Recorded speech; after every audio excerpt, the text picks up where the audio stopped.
I love the idea of people just loving themselves and being sensual, because I feel like that's a very big part of confidence. I like creating. I'm an artist also. I make jewelry and I make paintings. Not only do you model, but you also are into burlesque. Before it was like the standard was just skinny. Right. So I'm not the typical. So I'm, women seeing me love myself makes them want to love themselves. Especially like that's how representation works. Because modeling is one way of expressing yourself, and but you're posing, but it's very like you're it's like still acting. Ago, it's the conversation. Yeah. Take your mind different places. Now you know.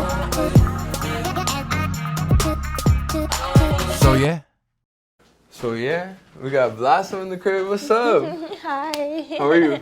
I'm good. You had a good day? It was a long day, but good. Long No drive? complaints. Because I know you're from Long Island, right? Yeah. Oof. How was the drive over here? Traffic, but it was okay. All right, hell yeah. Well, let's get right into it, because you're very interesting. Not only do you model, but you also are into burlesque. From what I know, the burlesque world is so diverse. Like, each presenter has their own style and illustrates that within their performance. It could be theatrical, it could be comedic even, it could be raunchy, it could be so many things. And like I see different costumes and like just a wild array of theatrics, if you will. It's almost like a Broadway show or something that you would see on a stage, you know? Yes. You guys bring it down. I'm actually a beginner. I'm a beginner burlesque dancer. I am a burlesque baby, if you will. Okay. So I really love burlesque because it's like you said, there's so many different things. You could express yourself in so many different ways. It's body positive. I don't know if it's always been body positive, but I do know that it is now. Like, mostly it's like I love the idea of people just loving themselves and being sensual, because I feel like that's a very big part of confidence. So, if you don't feel sexy and you don't feel, sexy in your body and confident in your body, and you just feel like it doesn't even have to be like with another person. You just gotta feel sexy sometimes. And it's just like if you don't have that, you're not really confident. Like so many people just try to cover themselves up, or they just don't like themselves in pictures and stuff like that. It's just body acceptance. I see it as that anyway.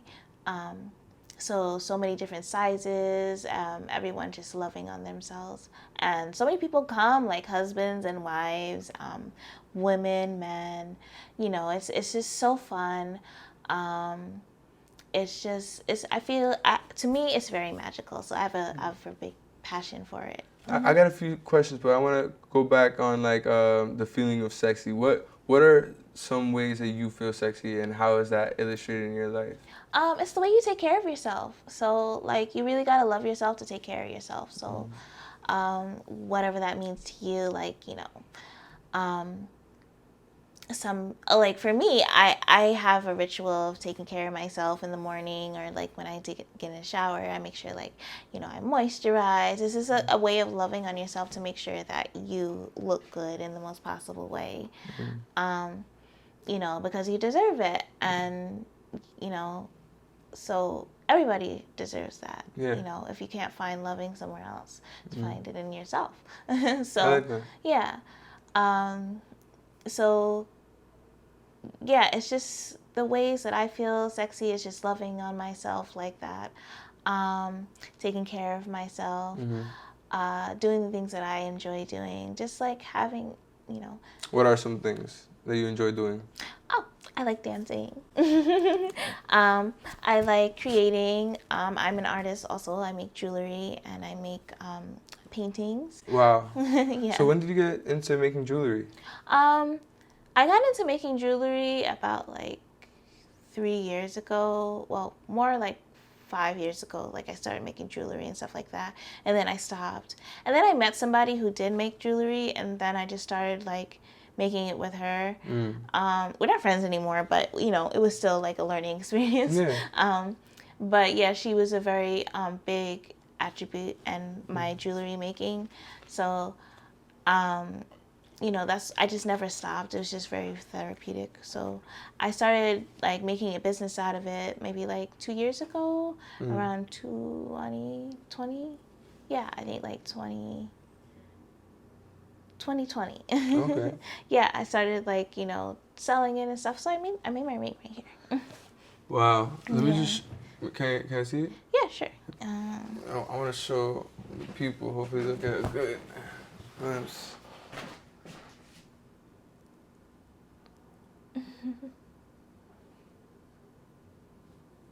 So it's like It's not really getting good. My bad. It's not really getting it. But honestly, all right. Let me describe this. It's just so from a different perspective, right? How I see this, it's like gold being like perfectly torn into the stone. It meshes well. I'm not sure what kind of stone this is. That's green aventurine. It's a crystal. Green Yeah. aventurine? I encased it with epoxy resin on the top. So like the metal part came by itself. So I didn't actually do any work with like the metal area. It just came like that. So I put it in like a little mold, and I put the crystals in, and I put the epoxy resin in, and then I sand this down into its shape. Oh wow. Yeah, at the very top, and then that's how it comes out like this. Yeah, the sand with you sanding it down really like Yeah, it morphs it well to the ring itself. right. Yeah. And then where you just polish it so it looks shiny. Oh, that's cool. Wow. So all right. So you got into jewelry. You got into other realms in the art world. What are you generally wanting to achieve with your pursuits? So I dabble in the arts because it's very therapeutic for me. So I kind of, do it for myself to express myself because, when I was younger, I really didn't. I was very quiet. I had like social anxiety. I still have anxiety and stuff like that. And I think like a lot of people don't understand, but it's fine. I'm quite all right with that. But like I just use it as a way to express myself in certain different ways. So it just works for me. It fits for me, and I feel like I can give that to the world as well. So like as I'm going to school to be like an art therapist, and once I'm finished, I would like to open my own practice with art therapy, which includes painting, jewelry making, crafting, just Different artistic releases. yeah, even like photography and stuff like that. Modeling can be very therapeutic in a safe space. Sometimes it can be stressful if you're actually going for it, but that's another story. Yeah, but talk to me about it later. But it can be very therapeutic. Like bourgeois modeling is very therapeutic for people, like I said, back to the feeling sexy part. Sometimes that's very therapeutic to different women who are trying to love their body the way that it is. So actually I get a lot of women liking my bourgeois pictures. They're very sensual, and I'm in my, but I'm also not the typical like skinny, the skinny chick. Not that that's wrong. Nothing's wrong with that, because every woman has their qualms about their body. So everyone's beautiful in their own way. But I'm still like, before it was like the standard was just skinny. Right. So I'm not the typical. So I'm women seeing me love myself makes them want to love themselves. Especially like that's how representation works. Right. So you're giving your energy while you're loving yourself. That's kind of like how I kind of think about my artwork. So I feel like I'm opening up a space for other people. I mean, it's been open. People have opened it for me, of course. Like other plus size models have existed, but I feel like the more the merrier. Right. And everyone has a certain body, and there are people who look like me, and they need me. What are some interesting stories you've had getting into, I don't know, certain modeling gigs?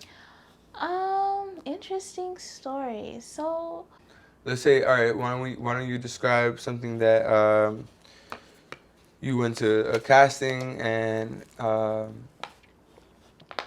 like what took place? How'd you even get there? oh, so I find a lot of my castings just from like networking and this following different things that are into that. I just do a lot of searches and stuff. So I find like different castings and I just go. I'm always nervous because I still have like anxiety and stuff like that. Where does that come from, by the way? If you don't mind me asking. Well, I feel like I had a very hectic childhood, and that's all I can really say. So anybody who's had anxiety has a reason they have anxiety. Well, I mean, it is, some people can be, I guess, I don't know if that's the case, but some people can be born with anxiety. But most people went through a traumatic situation for it to be like really excessive where you just don't want to fuck with people. So I have anxiety, mostly it just comes from like just interacting with people, or like, I kind of like force myself to do these things because I enjoy doing them, but it's like that nervousness doesn't go away, or that, what do they call it? Imposter syndrome. Yeah, that doesn't go away. Like, it's just, but it's like, I'm doing it, so I must be awesome. So I just go and do it. Because I enjoy it, and if they say no, they say no. And if they say yes, then it's like, yeah, great. I think I've passed like, the whole just knowing who is your people and who accepts you, and just knowing the energy. Right. And sometimes, like, you're just not for those people, and sometimes you get a no. So, but you keep going because you get that yes. You do. Everyone's for somebody. Yeah. And I feel like if this is something that you want to do, you just keep trucking. I like your mindset. I would say you would agree with there's abundance, right? There's enough. There's enough for everybody. Right. Most definitely, everybody. And you are like the only you that's ever existed. So it's just like there's a space for you.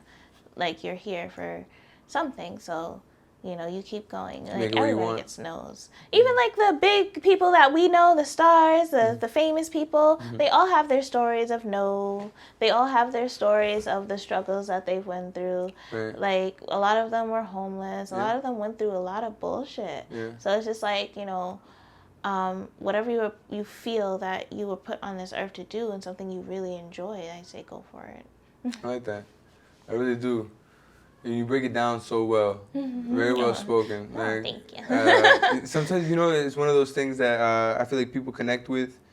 Sometimes they don't articulate it, and then they hear it, and it's like, that's it. So why Blossom?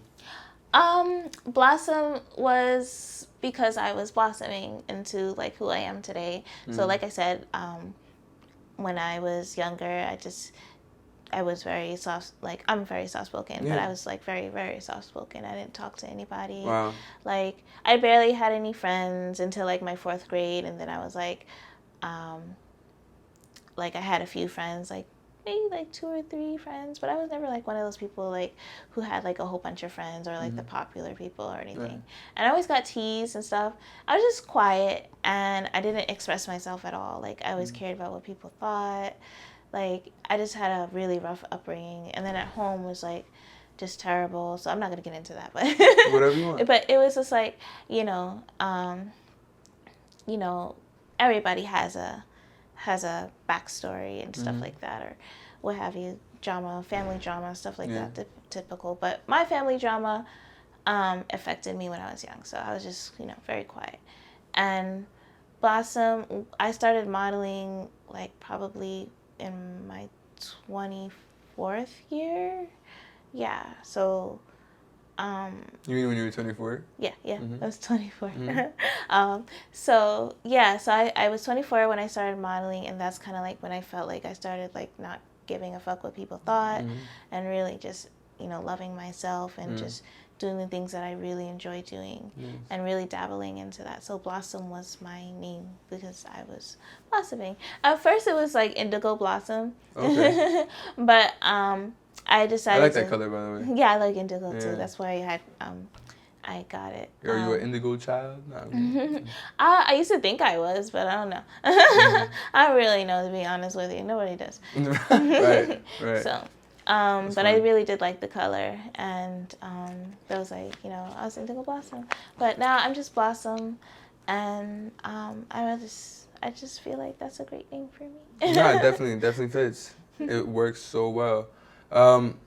What are some projects or up and coming things that you are trying to create? So, I do have a show.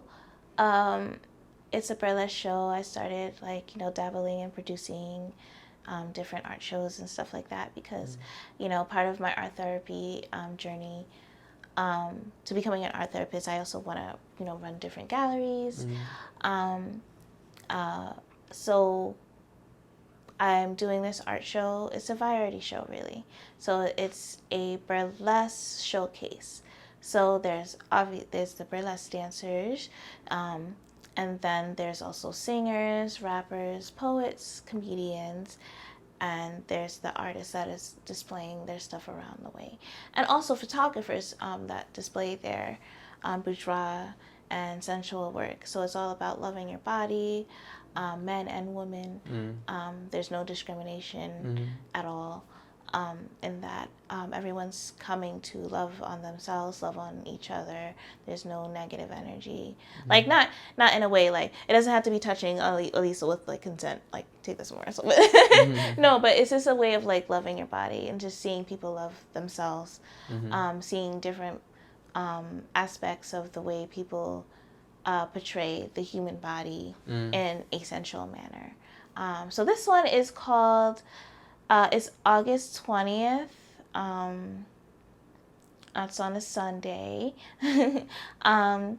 This one is called the Sensual Lioness Burlesque Showcase. So we probably have like different names. Right now it's the second show we've done, so we're just still kind of trying to figure out our main, what we're gonna stick with. But we named it this way because it's gonna be Leo season. Okay. And my friend is Leo, so it's like around her birthday. And we're just celebrating like Leo energy and just sensuality in general. Which connects with your love for felines. Yeah, that too.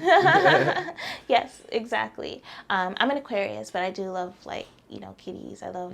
So that's the beginning, right? I'm the end. You're the end. Pisces. Pisces. Oh yes, you're like right there. So yeah, so my love of felines. Yeah, because you got a tattoo, right? Explain that tattoo. So yeah, this is Basset. Basset? Yeah. Okay. Basset is the Egyptian cat goddess. So I've always had like, cats around me and stuff like that. As I was growing up, there was always like animals around. So I'm like a big animal lover, period. Like I love animals. Period. But so I also have a turtle. But word. Yeah. Her name is Yoshi. Yoshi. Yes. I originally thought she was a boy, but I found out she was a girl. So, but I kept the name Yoshi. So whatever. But yeah, cats have always been in my life. So, like, as I'm growing up and stuff, they've always been supportive. I used to had a cat, like, I used to walk to school, and my cat used to, like, walk with me to school. And then, like, wow, on my way. Without a leash or anything? Yeah, without a leash. Like, well, she was an outside cat, so, like, she would come in and out. But, she would walk with me. Because my school was, like, it wasn't that far. I live in the suburbs. So it was like maybe like 2 blocks down. Okay. But she would like walk next to me and stuff. Oh, that's so cool. Yeah, and follow me and stuff. Like when cats love you, they love you. That's what I love about cats. So it's like a lot of people don't like them. They get a bad rap. but I particularly just really love like having them around because they're just like a really cool companion that's like they're like choosing you to be a companion. So that's the one thing I love about cats. Yeah, you were saying that like you have to gain their love. Yeah, yeah. Or they just kind of like, you know, they kind of sense whether you vibe and stuff. And sometimes you have to gain their trust. And so it's kind of like a rewarding, it's like, you know, humans. So, you know, they just have a little bit more personality that you have to get to know. That's the interesting thing about them. So. Have you ever done a show like as a cat, or is that played out? Because I'm assuming like probably a lot of people do it. Nah, I like I said, I just started, so like, Right. but a lot of people do that, do that, so I probably won't. Like I've seen like a lot of, especially like in burlesque, like there's a lot of there's actually like I seen a burlesque, I think her name was Bassett Defoe. She's very gorgeous, and yeah, but she has the whole like aesthetic and stuff. A lot of girls do. So I mean it's very feminine. She's not just the goddess of cats. She's also like the goddess of protection, the goddess of childbirth. She protects children. She's the protector of the home, and sensuality. She likes dancing and stuff. That's probably like why a lot of like burlesque dancers kind of like vibe to her too, especially like the black ones, because like, you know, she's the goddess of festivals and dancing and jolly and just, you know, being free. So that's what I really enjoy. I was attracted to her. I'm sorry. That's cool. That's what's up. What was like the first inspiring moment which led you to burlesque?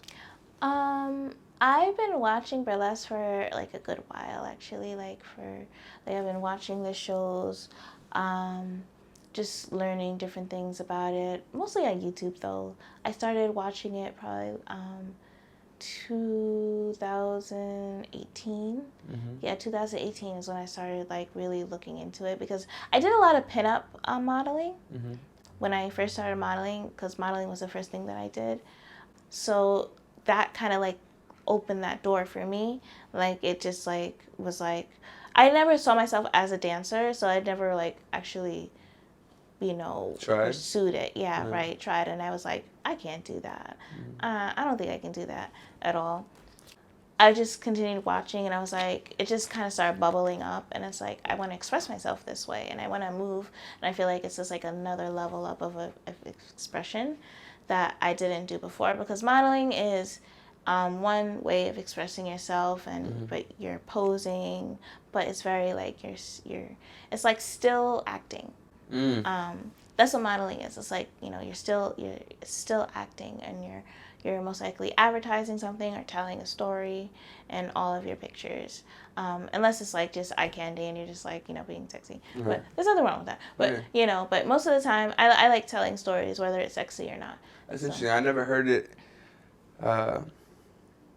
you know, said that way. I would agree that it's almost like you captured a moment, and you can see those moments in movies, like a scene. Right. So if you're acting and you're able to like display that embodiment in a single frame, that's very interesting. I never heard of it like that. Yeah, it's a form of storytelling. Like even in advertisements, it's a form of storytelling, because you're advertising this product, you're telling a story about it with the picture and the way that she's posed. What is she doing in the pose? What expression is she giving? Like, you know, is she happy with the product? Is she questioning it? Like, there's so much in the picture just from one picture. Like they say, a picture's You speak 1,000 words? Yeah, exactly. So that's like what you're trying to portray in that picture. There's always a purpose to them. Well, I like that. That's cool. Would you imagine, or I'm not sure if you have done it already or not, but like to get pictures of women wearing your jewelry? Or people wearing your jewelry, rather? Because I know you have jewelry for both men and women. Yeah, I do. I have some pictures, but I haven't done it in the most professional way that I would like to do. Okay, yeah. So I do want to do it, and I have some professional pictures. Like I've used a few models to model my body chains that I'm making. Body what? My body chains. They're like beaded body chains. Okay. So they're body chains made out of beads. I also make like regular chains, but most of them are like they're beaded and stuff like that. That's cool. But is it any type of color specifically, or is it? Oh, it can be any color, whatever bead color you would like it to be. Because I saw something that was interesting. Not to throw off the conversation too much, but I remember I was working in Soho, and there was this woman. I wish I took down her name, but really interesting. She made like dog leashes, but the leash itself was a chain, but it was like some type of hard plastic that we couldn't break, and the colors were like highlighted colors, like pink, yellow, cute. Like it was fire. It was cool as hell. She's known out there. She's definitely known out there. Like people have that leash. It's interesting. I feel like people. You're right. They illustrate it very well, and depending on what their niche is. They can capture even better through good photography. Perfect advertisement. Yeah, exactly. Just tell the story about your product. It's all an art form. Like when people go into advertisement, that's an art form. It's true. It's all an art form. Even business is an art. But, that's neither here or there. I forgot where I was going with this. Well, let me ask you, Blossom, what would be your ideal situation in life? What would be Blossom's happy ending? Oh, a happy ending. I don't know if I want it to end yet. I don't want it to be an ending. No. But you know what I mean? Like what would it be? Like, yes, I have this, or I've done this, or Well, I would like to be more successful in my modeling. I definitely want to get more into different avenues with it. I just recently started runway, like going to more runway shows, like, different castings and stuff. Because, again, that was like more into movement. I was doing like more print modeling before. So now I'm just pushing myself into like different avenues. So, like, I definitely want to grow in my modeling. I really do want to get to a certain point where, I'm casting like a little bit more than usual. I do, like I said, I'm going to school for art therapy, so I'm hoping that like one day I can make my own practice. And help people through that. So that's like kind of like my end goal, really. It's just like, helping people through the arts. That would be my happy ending once I get into like certain jobs like that, I guess. I like that. I feel like we should shout out Brooklyn, Eastside Jules, right? Because that's how we met through his show that he curated. And you were a model there. Yes. And I saw you walk, and you walked very excellently. Thank you. I was so very, nervous. Powerful, very, confidently, you know what I'm saying? Thank you. I was actually really nervous. I really You did your thing. Thank you. But yeah, shout out to Brooklyn. Shout out Brooklyn. Thank you so much. Like, I love his stuff, by the way. He's so creative. Like, it's just out there. For real. And that's another thing, like, it really did help me, come out my shell and stuff, because he likes a lot of personality and stuff. I felt sometimes I'd be like, I don't think I have a lot of personality, but I do. So whatever. It sneaks up on you. Huh? It sneaks up on you. Yeah. Yeah. So, but it's nice. I love that shit. Nice. Have you traveled much? Have you gone outside? I have traveled. The last place I've been to was like Dominican Republic. I haven't traveled in like a long time, but Dominican Republic was the last place that I did. Like, I think it was like 5 years ago. Yeah, about 5 years ago. It was really nice. It was like a 2-week trip and stuff. That's probably like the only place I've been outside of the U.S. though. I've been to like Florida. Mostly like down south and stuff like that. So I plan to like travel more sooner or later. That's definitely a goal of mine. Nice. I asked someone recently on the podcast where they would like to go. So like, where is like somewhere that you would like to go that you haven't gone? Japan, definitely. Japan. Uh-huh. Wow. Why? I'm a really big anime watcher. Really? I love anime. I love Japanese culture. It's really dope. Mm. I love the fashion. I love Yeah, like, it's definitely different, right? Yeah. I feel like they're always ahead of their time, or not They are. necessarily ahead of their time, but or maybe I could say that because a lot of people end up copying their flow, right? Almost like. Yes, I feel like it's been a really big influence in the way that I dress and express myself too, and a lot of my versatility and some of my outfits. Just growing up like that and watching them be, expressive in the way that they dress. I'm not as expressive as some, but I love the cosplay. I love, I just love every aspect of it. So like definitely Japan, Tokyo. So Japan, that's cool. Like I like the idea of going to Japan, especially like the fact that not many people know this. They think it's just small, but it's the same size of the entire East Coast, from like north to south. Wow, I didn't know that actually. It's huge. So what would you say to your younger self? I would say literally to stop caring about what everyone thinks. I wish that I found that out younger. That's pretty much the only thing I would say. I would say to stop caring about what people think. And I feel like that would open up a lot of doors. That would be like the main thing. And what do you want people to be inspired with what you do? I want people to be inspired with just that phrase. Stop caring about what people think. Go out and do the things that you want to do. Whatever makes you happy, go out and do it. Express yourself, find a way. If you really want it, you will find a way. Sure. It'll come to you in different ways. No excuses. Find a way. And that's it. I like that. Do you have any questions for me? No, I don't. Okay, no problem. And where can the people find you? So I have 3 Instagrams. So you can find my fashion and runway modeling on you can find my fashion and runway modeling on Blossom Art Model on Instagram. You can find my burlesque page at I Blossom Burlesque on Instagram. And you can find my artwork and my jewelry, my handmade jewelry that I make. I make a whole bunch of a variety of things. So I'm a multimedia artist, and you can find me on I Blossom Arts on Instagram. So yeah, thank you. Nice to meet you. Go. It's the conversation. Yeah. Take your mind different places. Now you know. So yeah.